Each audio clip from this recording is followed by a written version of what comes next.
Ashit Sandosha, DJ Bafi, মাতা শর্মা দেবী বুকে পাষাণে চাপিয়ে তরুণীকে বুকে জড়িয়ে ধরেছে। তরুণী রে,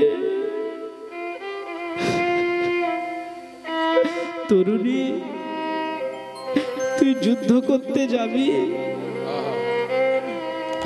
বেশ, আয় আমি তোকে সাজিয়ে দেব।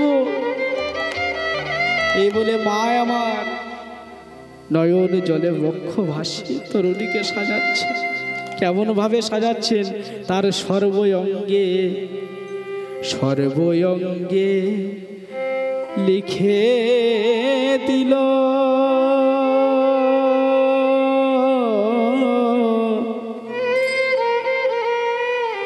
প্রভু রামচন্দ্রের নাম,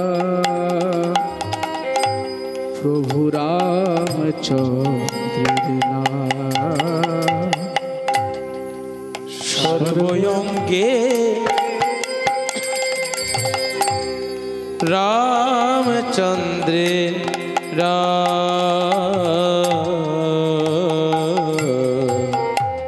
রামচন্দ্রের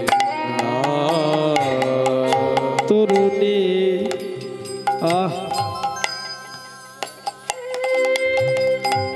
কত বড় যন্ত্রণা, কত বড় বেদনা বাবা। মা হয়ে তার ছেলেকে যুদ্ধের সাজে সাজিয়ে দিচ্ছে, যুদ্ধ করতে যাবে। আপনারা পারবেন? পারবেন না। তাহলে ভগবানকে কতটা ভালোবাসে দেখুন।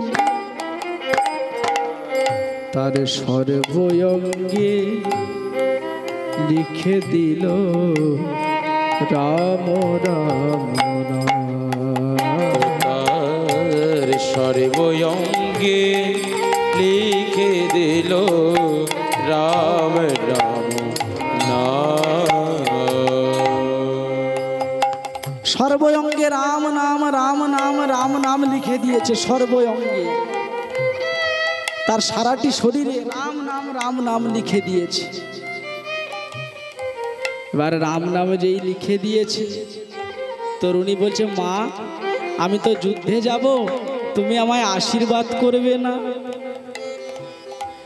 মা বলে তরুণী রে, ওরে বাছা আমার, আমি যদি না তোকে আশীর্বাদ করি তুই যে যুদ্ধে জয়ী হতে পারবি না। ওরে তরুণী, আমি মা হয়ে তোকে আশীর্বাদ করছি। তোকে কি আশীর্বাদ করছি জানিস? ওরে তরুণী, তোরে আমি করি আশিস। তরুণী রে, তরুণী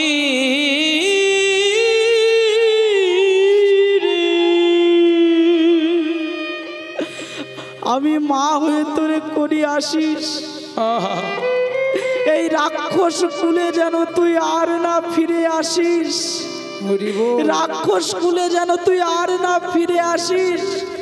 এই রাক্ষস কুলে যেন তুই আর না ফিরে আসিস।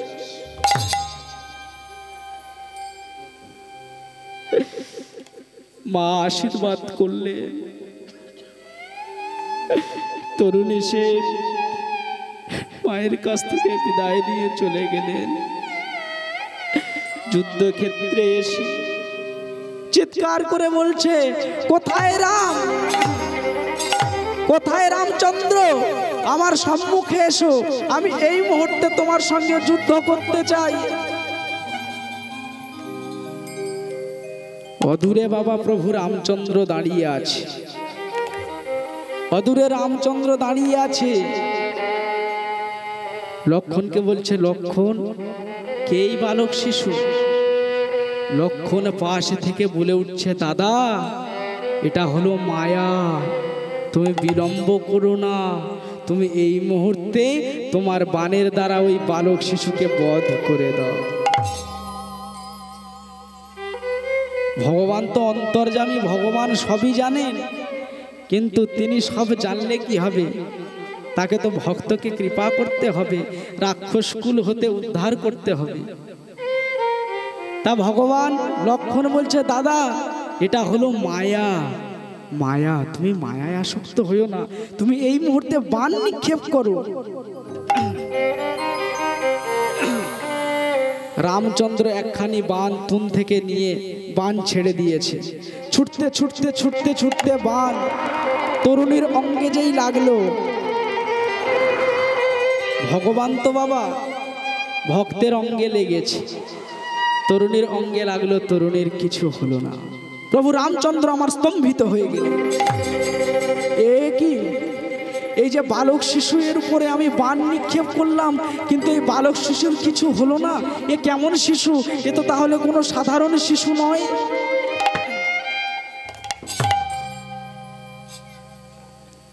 তরুণী সেন বোঝাতে চাইলেন, প্রভু আমি আপনার সঙ্গে যুদ্ধ করতে আসিনি প্রভু, আমি আপনার চরণ পাবো বলে এসেছি। তাই তরুণী যখন তুন থেকে একটি বাণ নিয়ে যখন নিক্ষেপ করলেন, সেই বাণটি ছুটতে ছুটতে গিয়ে প্রভুর চরণখানি ধুইয়ে দিলেন।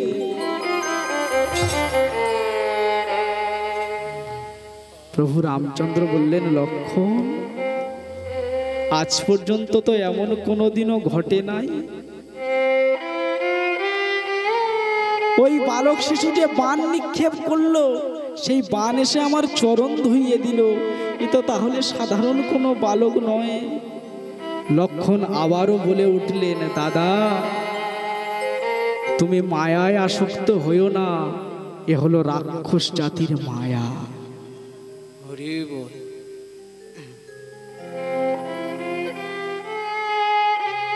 তরুণী কি করলেন বাবা? ভগবানকে জানাতে চাইছে, প্রভু আমি আপনার সঙ্গে যুদ্ধ করতে আসিনি। আবার যেই একটি বাণ তুন থেকে নিয়ে ছাড়লেন, সেই বাণটি গিয়ে ছুটতে ছুটতে গিয়ে প্রভুর গলার মালা হয়ে গেল।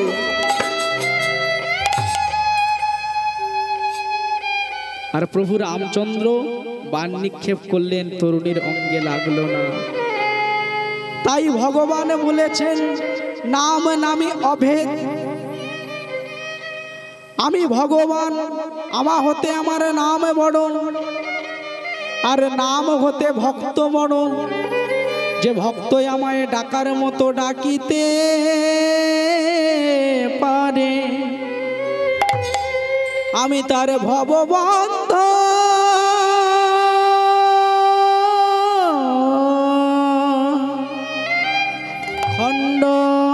খণ্ডন করে। যে আমার নামে ধরে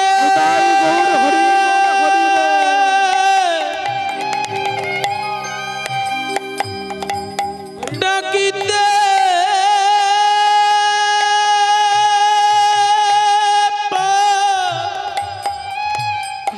পারে, আমি ভগবান, আমি তার দাস, দাস হই রে। একেবারে নয়ন তুলসী পত্র দিয়ে আর দুগুণ্ডুস নয়নের জল দিয়ে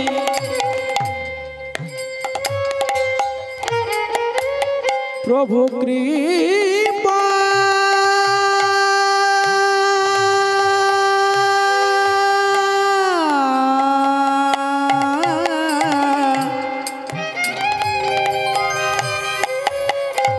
প্রভু কৃপা করো বলে কোনো ভক্ত যদি আমায় ডাকিতে পারে,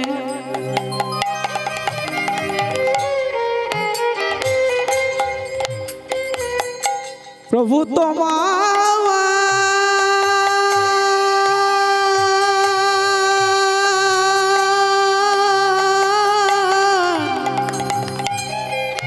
তোমারে হলাম হলাম হলাম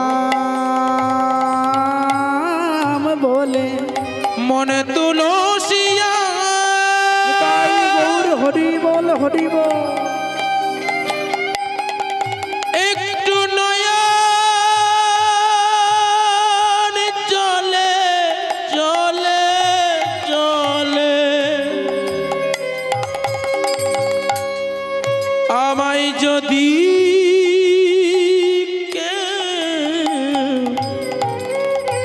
পূজা করে আমি তার জন্মে জন্মান্তরে হো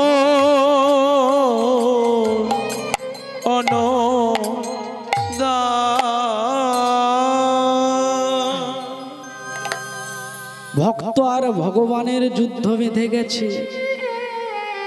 কেউ কাউকে পরাজিত করতে পারছে না। ভগবান তো অন্তর্যামী ভগবান, পাশে দাঁড়িয়েছিল তরুণী সেনের পিতা বিভীষণ। বিভীষণকে বলছে, আচ্ছা বিভীষণ, বিভীষণ এই বালকের উপর আমি বাণ নিক্ষেপ করছি, আমি এত প্রহার করছি, কিন্তু এই বালকের মৃত্যু হচ্ছে না। তুমি কি বলতে পারো এই বালকের কোন অস্ত্রে মৃত্যু হবে? বিভীষণ নয়নের জলে ফেলতে ফেলতে বলে, প্রভু আজ আমার নিজের সন্তানের মৃত্যু বাণ তুমি আমার কাছ থেকে জানতে চাইছো। বেশ, কি বা কাজ আছে রাক্ষস কুলে?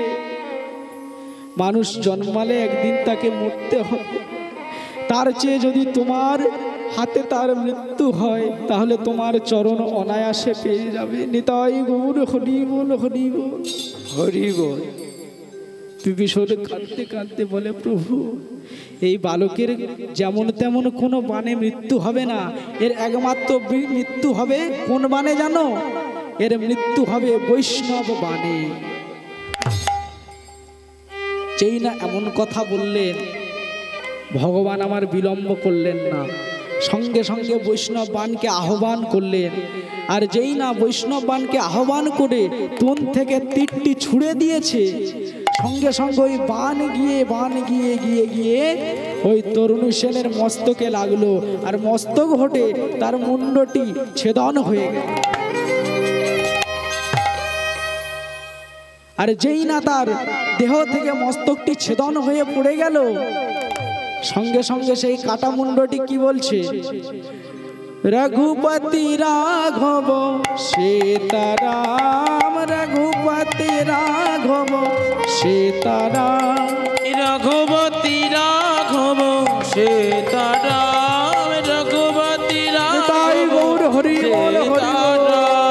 রঘুপতি রাঘব সীতারাম, রঘুপতি রাঘব সীতারাম, রঘুপতি রাঘব সীতারাম, রঘুপতি রাঘব সীতারাম, রঘুপতি রাঘব সীতারাম, হরি বল হরি বল। রঘুপতি রাঘব সীতারাম, রঘুপতি রাঘব সীতারাম, রঘুপতি রাঘব সীতারাম, রঘুপতি রাঘব সীতারাম, রঘুপতি রাঘব সীতারাম। জয় রাম রাম রাম জয় রাম রাম রাম, রাম রাম রাম প্রভু রাম রাম রাম। জয় রাম রাম রাম জয় রাম রাম রাম, জয় রাম রাম রাম জয় রাম রাম রাম। জয়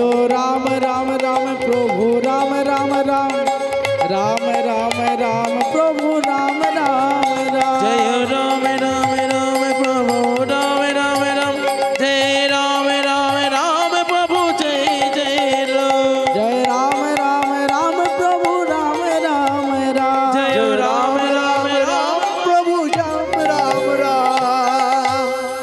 যেই না দেহ থেকে মুন্ডটি আলাদা হয়ে গেল, সেই কাটা মুন্ড লাফিয়ে ওঠে আর বলে ওঠে জয় রাম জয় রাম জয় রাম। ও মায়েরা, তাহলে ভক্তের কেমন ক্ষমতা দেখুন, মৃত্যুর পরেও কাটা মুন্ড প্রভুর নাম ছাড়েনি। এ হলো প্রকৃত ভক্ত। প্রকৃত ভক্ত এমনই হয়, যত বিপদ আসুক না কেন ভক্ত কোনোদিনও ভগবানের নামকে ভোলে না। তাই ভগবান কি বলেছেন, আমাকে পাওয়া সহজ কথা নয়, আমাকে পেতে হলে সর্বপ্রথম তাকে ভিখারি হতে হবে। এ আপনার আমার মুখের কথা নয়। যে লালাবাবু ছিলেন, আপনারা আমরা কতটুকু বড় লোক, আপনার ব্যাংকে আমার ব্যাংকে কতটুকু টাকা আছে, এই যে লালাবাবু ছিলেন, তার অন্নপ্রাশনের সময় নিমন্ত্রণ কার্ডটা ছাপা হয়েছিল সোনার কার্ড, আর যে অন্নতে যে অন্ন দিয়েছিল যে ব্যঞ্জন সেগুলি ছিল সোনার। তৎকালীন জমিদার, কিন্তু তার চৈতন্য ঘুরে গেল কখন, একটি ধোপার মেয়ের কথায়। একদিন লালাবাবু বিকালবেলা খাজনা আদায় করতে যাচ্ছে, আর ধোপার মেয়ে ডেকে বলে উঠল, বাবুজি সময় যে চলে যায় বাসনায় আগুন দেবে না। ও বাবুজি সময় যে চলে যায় বাসনায় আগুন দেবে না।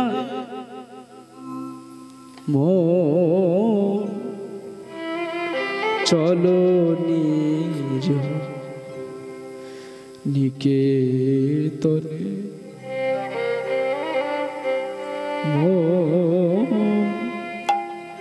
চলো নিজ নিকেতনে, সংসার সাগরে বিদেশিয়ার বেশে ভ্রম কেন,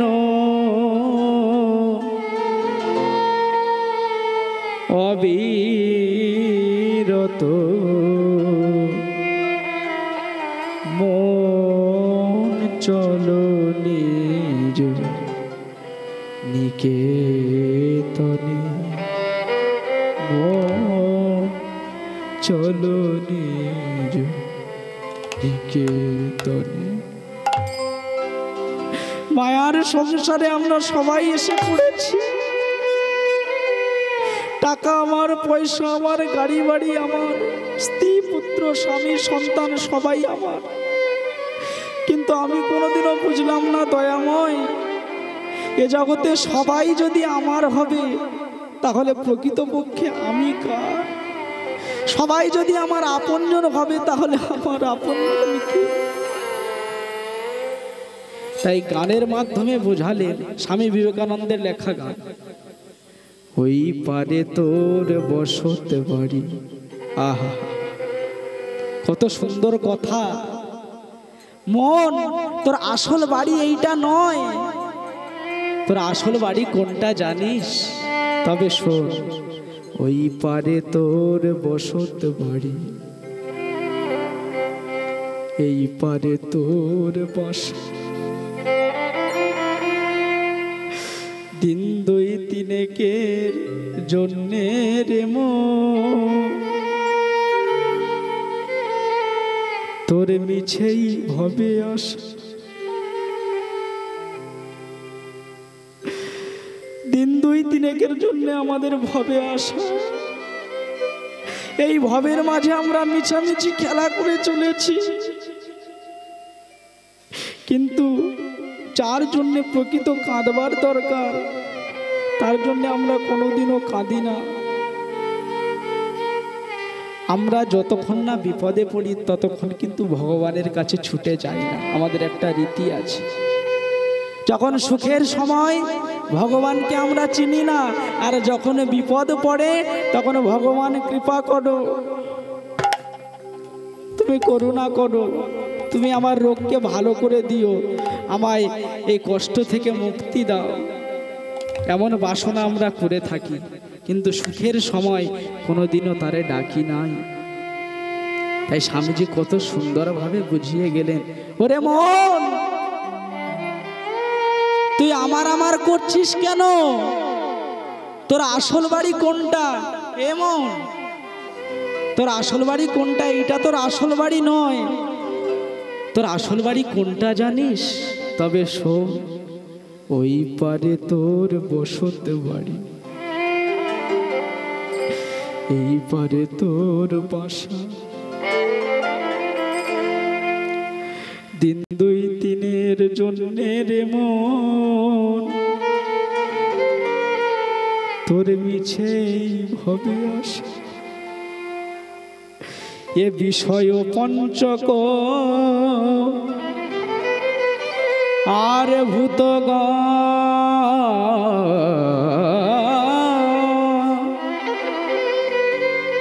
ওরে মা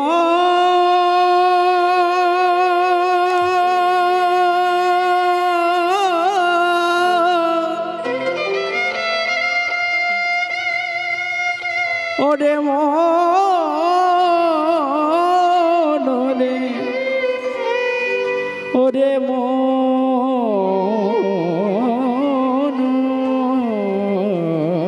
রে, এ বিষয় পঞ্চক আর ভূতগণ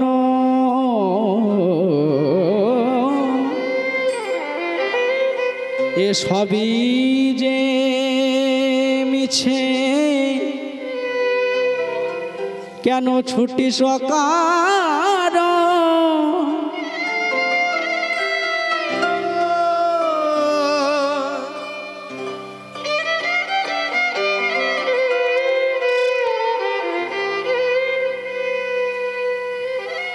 এ বিষয় বৈভব তোর নয়, তুই কেন মিছামিছি ছুটছিস? যার চরণকে আশ্রয় করলে তুই এই মায়ার সংসার পরিত্যাগ করে কৃষ্ণ নামের দেশে যেতে পারবি। সময় থাকতে থাকতে তার চরণকে আশ্রয় কর। তাই কি বলছি, এ বিষয় পঞ্চক আর ভূতগণ এ সবই যে মিছে, কেন ছুটিস অকারণ?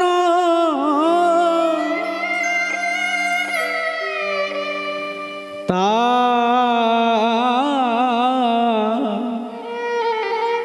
পরপ্রেমে কেন হয়ে অচেতন?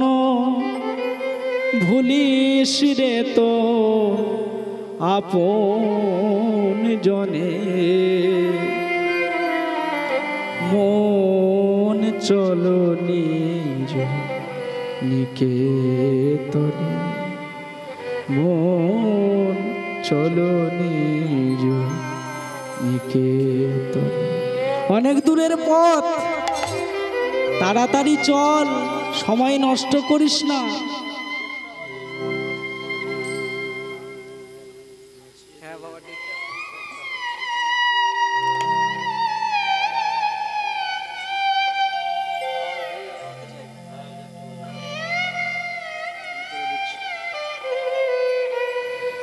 তাহলে সময় থাকতে থাকতে ভজন সাধন করতে হবে। বললেন আমাদের মানব জীবনে তিনটে কাল, বাল্যকাল, যৌবনকাল আর বৃদ্ধকাল। তা তিনটি কালের পরিণয় কি? বলছে বাল্যকালে হরি ভজে হরি পাওয়ার আসে, যৌবনকালে হরি ভজে আসে কি না আসে, আসে কি না আসে। আর বৃদ্ধকালে হরি ভজে কেবল জমেরি তর আসে, জমেরি তার আসে। তাই সময় থাকতে থাকতে ভজন সাধন করতে হবে। ভগবান আছে সেই বিশ্বাসটা অন্তরে রাখতে হবে। বিশ্বাসটা এমনই একটা বস্তু বাবা, বিশ্বাস দিয়ে ভগবানকে পাওয়া যায়।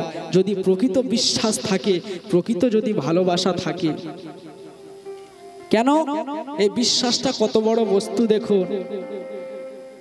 একদিন মাতা কুন্তী দেবী আস্তে আস্তে তার 5টি সন্তানকে খেতে দিচ্ছে। জ্যেষ্ঠ ভ্রাতা যুধিষ্ঠিরকে খাবার দিয়ে মধ্য পাণ্ডব ভীমকে যখন খাবার দিতে যাবে, ভীম খপ করে মায়ের হাতটি চেপে ধরেছে। দাঁড়াও মা। বলে কেন রে ভীম, তুই খাবার খাবি না? বলে মা, তোমার কাছে আমি একটা সত্য কথা বলতে চাই। বলে কি? বলে সত্য কথা একটা বলি, সেই ছোট থেকে এই পর্যন্ত তোমার হাতে খেয়ে আমার কোনোদিনও উদর পূর্ণ হলো না। আর সত্যি কথা মা, ভীমের একটু শরীর রয়েছে না, 1000 শক্তি রয়েছে ভীমের গায়ে, একটু বেশি না খেলে শক্তি টক্তি বাড়বে? বলে আজ পর্যন্ত তোমার হাতে খেয়ে আমার পেট কোনোদিনও ভর্তি হলো না। বলে তাহলে কি করতে হবে? বলে তোমায় বলি শোনো, তুমি আমায় খাবার দিতে থাকো আর আমি সেই খাবার খেতে থাকি। এবার খেতে খেতে খেতে খেতে যতক্ষণ না আমার পেট ভরে ততক্ষণ তুমি ওই দাদা ভাইদের দিও না, সব আমায় দিয়ে দাও। আমি খাবার পরে যদি বেশি হয়, যদি বেঁচে যায়, তবে ওদেরকে দিও। আজকে আমি উদর পূর্ণ করে খেতে চাই।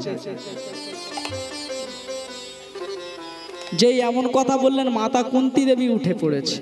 ছি ছি ভীম, ছি।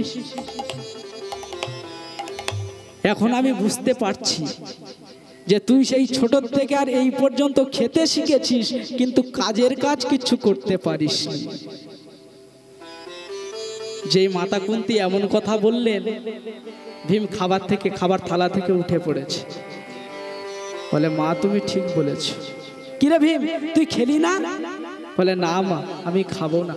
ওই যে তুমি বললে যে আমি ছোট থেকে কেবল এই পর্যন্ত খেতে শিখেছি, আমি কাজের কাজ কিছু করতে পারিনি। কিন্তু আমি তোমায় কথা দিচ্ছি মা, আমি মধ্যম পাণ্ডব ভীম, আজ তুমি পৃথিবীর যে সকল বস্তু চাইবে, তুমি যা চাইবে, আমি সেই বস্তু এনে তোমার চরণে দেব। মাতা কুন্তী দেবী মনে মনে বললেন, হ্যাঁ রে বাবা ভীম, শরীরে 1000 হাতির বল রয়েছে বলে তোর মনেও যে বড় অহংকার। বেশ, তুই আমায় দিতে পারবি? তাহলে তোর কাছে এমন একটি বস্তু আমি চাইবো যা তুই 1000 চেষ্টা করেও আমায় দিতে পারবি না। বলে তোকে দিতে যদি হয় তাহলে তুই পারবি এই মুহূর্তে আমার সম্মুখে কৃষ্ণ দর্শন করাতে? হরি বল বাবা। ভীম হাসতে হাসতে বলছে, মা গো, তুমি জগতের সবচেয়ে সহজ বস্তুটা আমার কাছে চেয়ে বসেছ। তুমি সবচেয়ে সহজ বস্তুটা চেয়ে ফেলেছ। আমি তোমায় কৃষ্ণ দর্শন করাবো। এই বলে গৃহের মধ্যে গিয়ে তার 80 মণ ওজনের গদাটা এনেছে। ভীমের গদাটার ওজন মা 80 মণ, গায়ে 1000 শক্তির বল, 80 মণ গদা ওজন। তা সেই গদাটি বাইরে এনে বন বন বন বন করে ঘুরপাক খাইয়ে উপরের দিকে ছুড়ে দিয়ে কৃষ্ণকে ডাকছে, মধুসূদন মধুসূদন,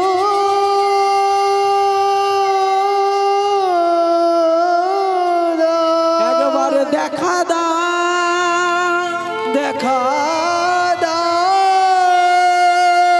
বিপদ ভঞ্জন মধুসূদন। হরিব হরিব।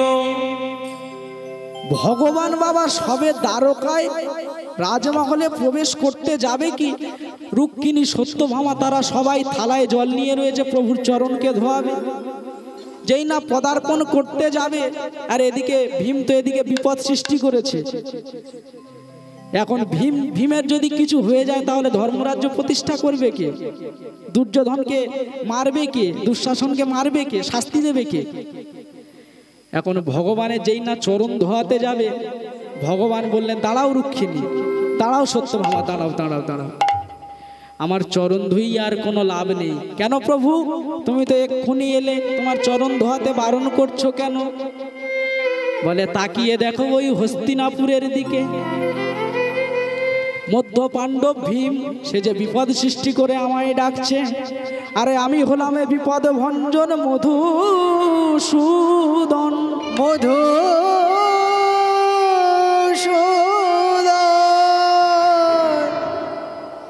কোন ভ্রান্ত পথের পথিকে যদি একবারে বিপদে পড়ে হে কৃষ্ণ কৃপা করো বলে, কৃষ্ণ দেখা দাও বলে সে যদি আমায় ডাকে, আমি যে ভক্তের ভগবান, আমি না গিয়ে থাকতে পারি। আমার চরণ ধুইও না, আমায় এক্ষুনি হস্তিনাপুরে যেতে হবে। পলকের নিমেষে হস্তিনাপুরে এসে মধ্য পাণ্ডব ভীমের হাতটি ধরেছে। ভ্রাতা ভীম, এ তুমি কি অঘটন ঘটালে? তোমার যদি মৃত্যু হয়ে যায়, আমি এই হস্তিনাপুরে সত্যকে প্রতিষ্ঠা করব কেমন করে? ধর্মরাজ্য স্থাপন করব কেমন করে? দুঃশাসনকে শাস্তি দেবে কে? দুর্যোধনের উরু ভঙ্গ করবে কে? তুমি মরো না ভীম, তুমি মরো না। ভক্তের ভগবান ভক্তের ডাকে ছুটে এলে মাতা কুন্তি দেবী ভীমকে জড়িয়ে ধরে বলে, ওরে ভীম রে, আমি ভেবেছিলাম জীবনে তুই খাওয়া ছাড়া আর কিছু শিখিসনি, কিন্তু আমি আজ বুঝতে পারলাম জীবনের সবচেয়ে সহজ, জীবনের সবচেয়ে সত্য বস্তু তুই শিখে গেছিস। সেটা কি? সেটা হলো বিশ্বাস। আজ এই বিশ্বাস ছিল বলে ভগবানকে দর্শন করালো মাতা কুন্তি দেবী। তা সেই জন্য বলছে বিশ্বাসটা আসল বস্তু। জীবের বিশ্বাসই হলো একমাত্র পরম কাম্য। বিশ্বাসের দ্বারা ভগবান আছে এই ভেবে যদি ভগবানের চরণ স্মরণ করে আমরা দিনান্তে দুফোঁটা চোখের জল ফেলতে পারি, একদিন না আমাদের কৃপা করবে, তিনি চুপচাপ থাকতে পারবেন না। তাই বাবা, এদিকে কি হলো? যেই না সেই তরুণ সেনের কাটা মুন্ডটি যেই মাটিতে পড়ে জয় রাম করছে, সঙ্গে সঙ্গে প্রভু রামচন্দ্র ছুটে গিয়ে তরুণীর সেই কাটা মুন্ডটি জড়িয়ে ধরেছে। ওরে তরুণী, ওরে তরুণী,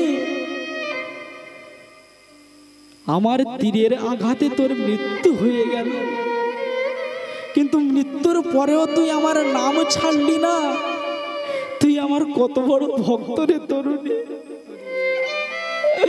আমি না জেনে তোর মতো ভক্তকে হত্যা করে ফেললাম। ওরে তরুণী, তুই আমায় ক্ষমা কর তরুণী, তুই আমায় ক্ষমা কর।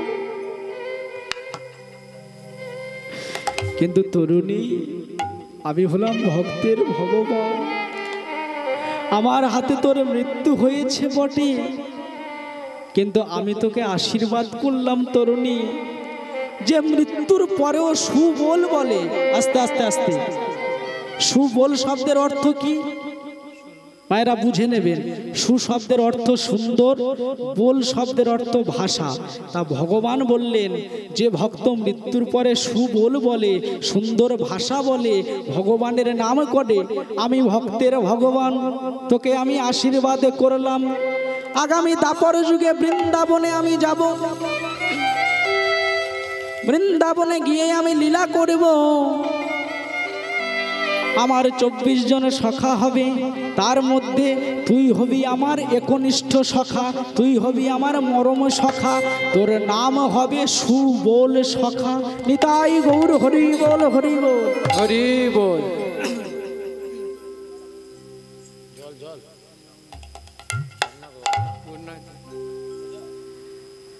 তাই এদিকে ভগবান তো ভক্তের কামনা পূর্ণ করে দিলেন, ভক্তের আশীর্বাদ করে দিলেন, কিন্তু এদিকে যে পিতা, তখন পিতা বিভীষণ প্রভু রামচন্দ্রের কাছে এসে নয়ন জলে বক্ষ ভাসিয়ে বলে,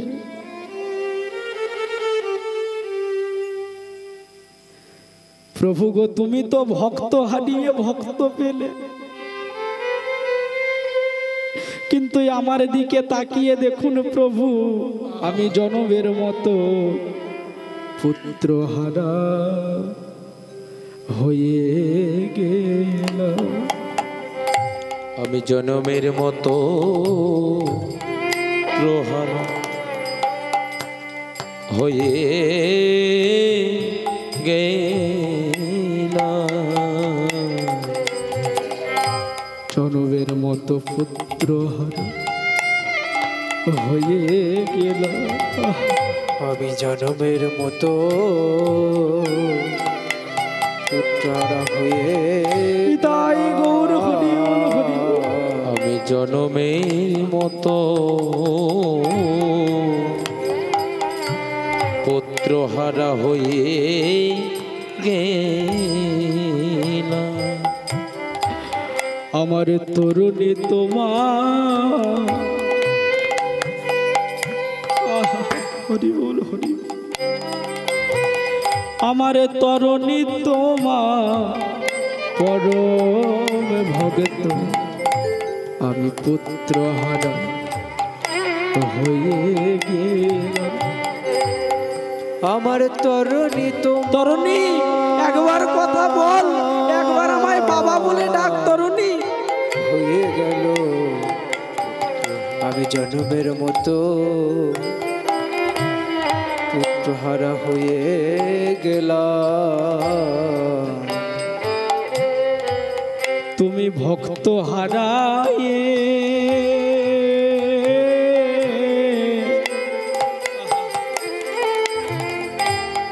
তুমি ভক্ত হারায়ে ভক্ত পেলে, কিন্তু আমি পুত্র হারা হই। তুমি ভক্ত হারায়ে একবার আমায় পিতা বলে ডাক তরুণী, একবার আমায় পিতা বলে ডাক। নিলে আমি পুত্র হারা হয়ে। নিতাই গৌর হরি বল হরি বল। তুমি ভক্ত হারায়ে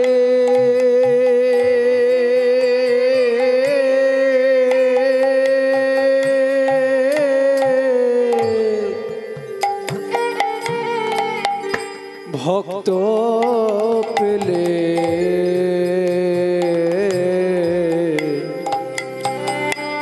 আমি পুত্র হারা হয়ে গেলাম। প্রভু যেন চরণ ছাড়া পিতা বিভীষণ আস্তে আস্তে আস্তে আস্তে কোন পিতার সম্মুখে যদি তার পুত্র সন্তানের কাটা মস্তক পড়ে থাকে, আর তার সেই রুধি, তার সেই রক্তপাত, সেই দৃশ্য যদি কোনো পিতা দেখে, তার কি আর জীবনে প্রাণ থাকে মা?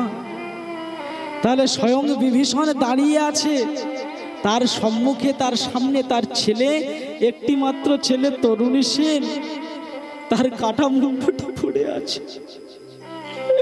তাই সেই কাটা মুন্ডটি বুকে নিয়ে বিভীষণ নয়নের জলে ভাসতে ভাসতে ভগবানের কাছে নিবেদন করছে, ওগো প্রভু,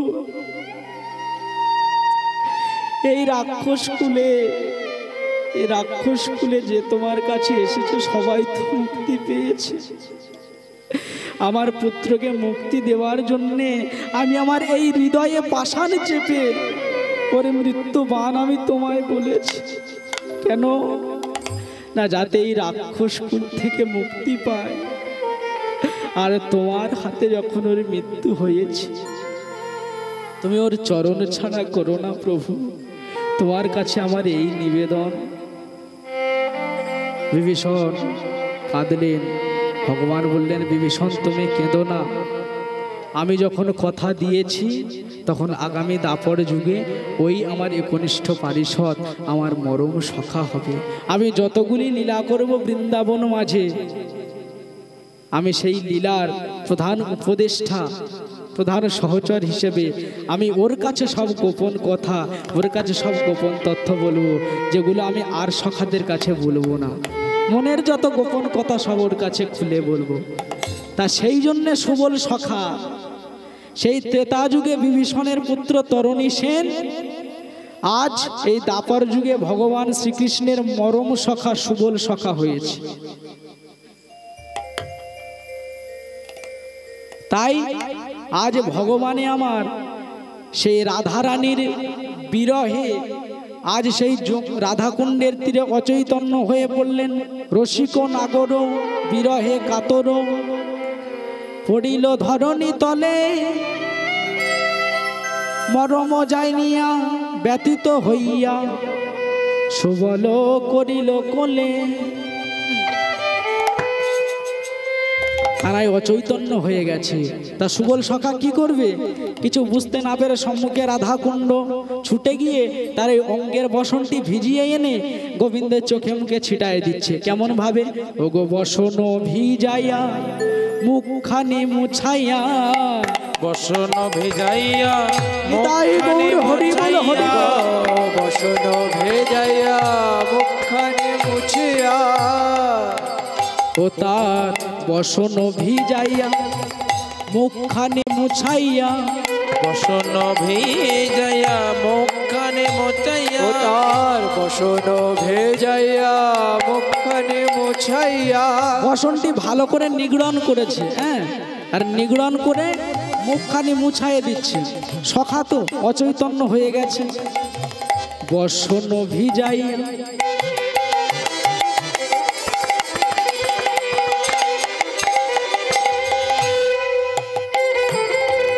মুখখানি মুছাইয়া, বসন ভিজাইয়া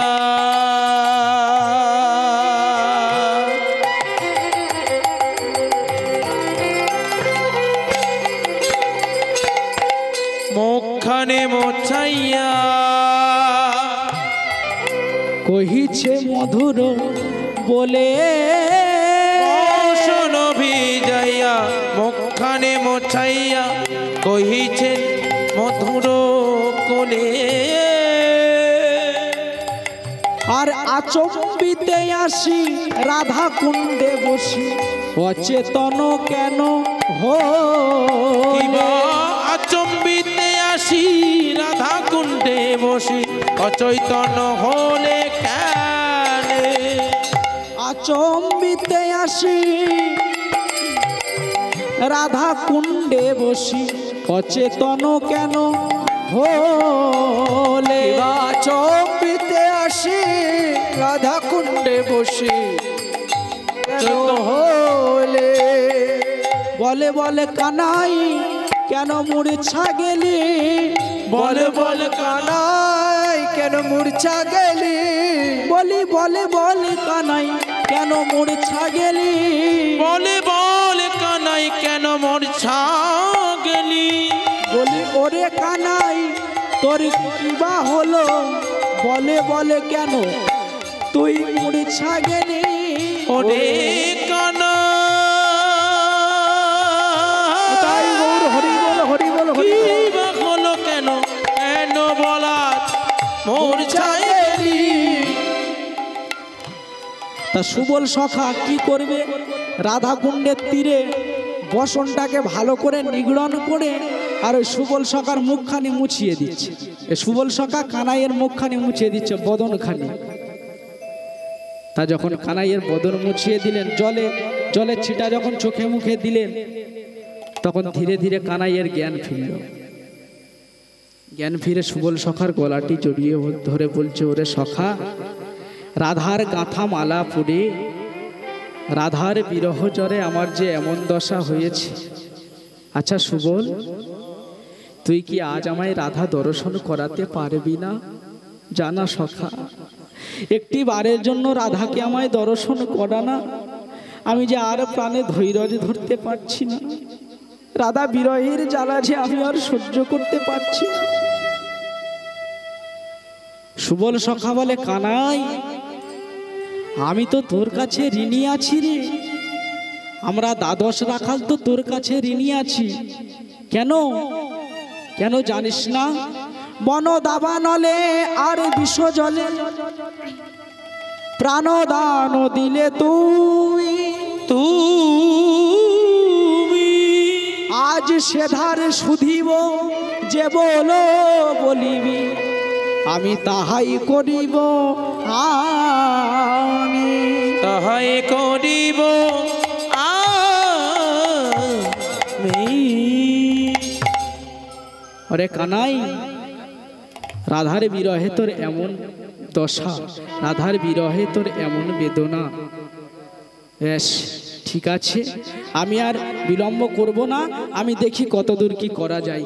এই বলে সুবল সখা গোবিন্দের চরণের আশীর্বাদটা নিয়ে ছুটে ছুটে চলেছেন কোথায়? ওগো সুচতুর সুবল পবন গতি ধাবল, তাই গৌর হরি বল হরি বল। গতি ধাবল, সুবল পবন গতি ধাবল, সুচতুর সুবল পবন গতি ধাবল, সুচতুর সুবল পবন গতি ধাবল। আওল যাব টহি মাঝ মাঝ গো, আবল যত কৃষ্ণ মাঝ মাঝ রে, আওল যাব টহি মাঝ মাঝ গো, আবল জগত হি মাঝ মাঝ রে, মাঝ মাঝ রে, আবল জগত হি মাঝ মাঝ রে। জটিলা নিকটে হবল উপনীত, কুটিলা কোনি কটে খাওয়াল অনিত, জটিলা নিকটে হবল উপনীত, জটিলা নিকটে ধাবল উপনীত, মলিন বদন দ্বিজ রাজ রাজ গো, মলিন বদন দ্বিজ রাজ। হলে মলিন নিজ রাস রাস রে, মলিন নিজ রাস। বলি এসে দাঁড়ালো, এসে দাঁড়ালো, এসে দাঁড়ালো, এসে দাঁড়ালো, জটিলার সম্মুখে এসে দাঁড়ালো, জটিলার সম্মুখে এসে দাঁড়ালো, জটিলার সম্মুখে এসে দাঁড়ালো। জটিলার সম্মুখে এসে দাঁড়ালো।